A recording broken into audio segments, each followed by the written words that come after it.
L'éducation populaire a un problème, c'est son nom. Parce qu'effectivement, quand on parle d'éducation populaire, on entend potentiellement éducation du peuple. Or, l'éducation populaire n'est pas l'éducation du peuple. C'est même deux choses extrêmement différentes, philosophiquement presque antagonistes. L'éducation populaire, en fait, il faut l'entendre comme une éducation dont la forme est populaire.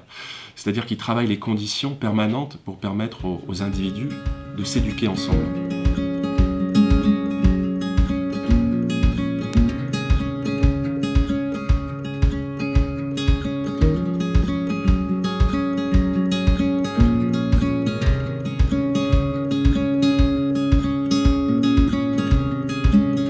J'ai l'impression que je fais de l'éducation populaire quand je me balade en forêt, parce que je suis forestier de formation, et puis que je suis avec mes copains et je leur dis tiens, ça c'est un hêtre, ça c'est un frêne. Un des trucs les plus importants, je pense, que j'ai rencontré dans ce qu'on appelait l'éducation populaire, c'était les stages de réalisation théâtrale, que je continue à faire, puisque je vais en faire un tout prochainement, là. Donc c'était des stages avec des amateurs qui se faisaient pour animer tout un village. Moi, je suis issue de milieu ouvrier très, très populaire, où l'éducation était absolument pas valorisée, il fallait juste travailler et autant que faire se peut, avoir même de la corne dans les mains, c'était à ça qu'on jugeait la qualité de la personne. Et il a fallu que j'attende 45 ans pour faire une préparation à un concours et avoir le retour du formateur me disant que finalement j'écrivais pas trop mal et que je pouvais peut-être essayer de continuer à me former. Et du coup il m'a donné envie, enfin il m'a accompagnée pour m'inscrire pour passer le bac à 45 ans. Ce qui était quelque chose que je ne m'étais pas autorisée avant parce que du coup c'était pas du tout la consigne familiale. Cet gamin, il a changé de boulot grâce à son club de football, qu'il a fait embaucher comme employé au Crédit Agricole, guichetier très précisément. J'ai compris ce que ça voulait dire guichetier en classe de CE2. Ce matin-là, nous avions une leçon de géographie et nous étions interrogés sur les capitales européennes. Et c'est moi qui étais interrogé au tableau. Le problème, c'est que les capitales européennes, je ne les connaissais pas. Je connaissais Paris, c'est tout. Ça a profondément agacé mon institutrice qui me l'a fait payer. L'après-midi même. L'après-midi, nous devions communiquer à tour de rôle à l'ensemble de la classe le métier de nos parents. Vous voyez, le genre d'exercice ultra pédagogique. Alors, les riches d'un côté, les pauvres de l'autre. Quand mon tour est arrivé, j'ai dit que mon père, il était banquier. Ben, il travaillait dans une banque, il était forcément banquier. À ce moment-là, l'institutrice m'a repris et elle m'a dit « Mais ton père, il n'est pas banquier, il est guichetier dans une banque. »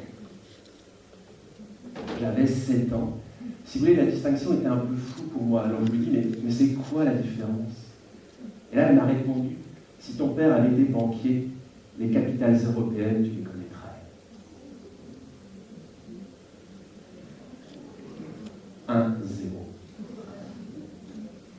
Humiliation, qui nous permet d'ailleurs de nous rappeler que l'humiliation en classe est bien souvent une humiliation de classe. Et puis, du coup, quelquefois, je vais parler de l'IF et sortir mon fameux Taxus Baccata. Et puis, il se trouve qu'il y a quelqu'un qui fait de la médecine à côté de moi et qui, à son tour, va me répondre sur les toxines. Et là, c'est à mon tour que je vais apprendre voilà, des choses. Et je pense que là, je suis dans l'éducation populaire. Enfin, nous sommes dans l'éducation populaire. Et que donc, le travail de l'éducation populaire va en quelque sorte consister à socialiser tout cet ensemble de cultures. Alors, ça consiste à quoi? Ça consiste en gros à réunir des gens. Pour moi, ça serait ça une action d'éducation populaire. À réunir des gens, à les amener à se raconter, à se faire les conteurs ou les conteuses de leur propre histoire, on pourrait presque dire.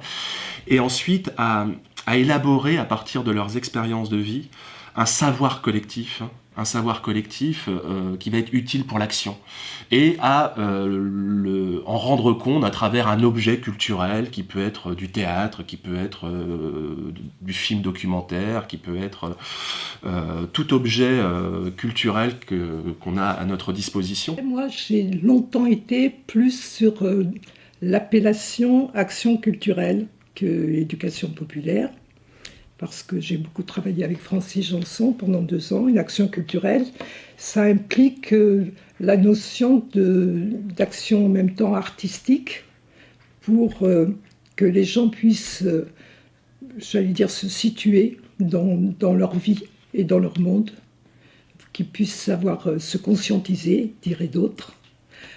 Et parce que c'est le seul moyen, en ayant des prises sur soi-même et de se situer dans le monde, d'éventuellement pouvoir faire changer un certain nombre de choses. Donc ma pratique d'éducation populaire, c'est celle-ci que je poursuis.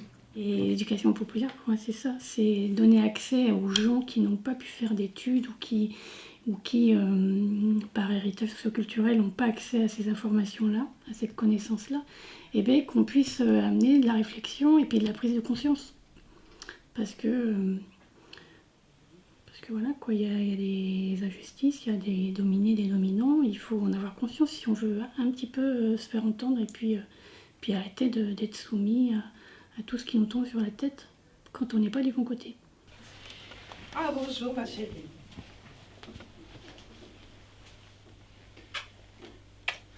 Alors, t'es arrivée depuis longtemps?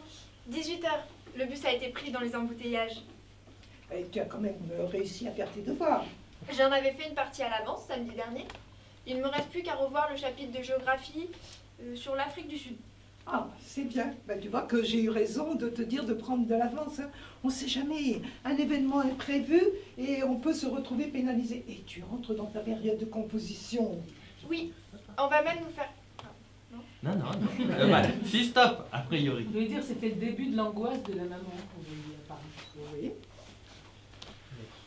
Très bien, continue. Personne d'autre? Continuons. Oui, et on va même nous faire un examen blanc pour nous habituer à travailler dans les temps voulus. Ah, c'est bien. C'est un établissement sérieux. Je craignais le pire depuis qu'on les a accolés au lycée de la Luire. Oui, stop. Donc ça commence, la peur de l'autre, la peur de la nouveauté. Oui, madame? Mais il faut la laisser faire ses devoirs quand même.